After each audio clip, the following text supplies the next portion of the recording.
How to update PickU app? Want the latest features, bug fixes, and new tools in PickU? Let's update the PickU app. It's super quick. Open the Google Play Store, tap the search bar, and type PickU the photo editor.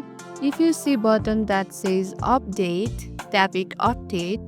If it says open, you are already using the latest version. Wait a few seconds for it to finish updating. Also, turn on auto updates so PickU always stays current without lifting a finger. You have now updated PickU and unlocked the newest tools and improvement. If this helped, tap like and subscribe for more quick PickU tips. See you in the next one.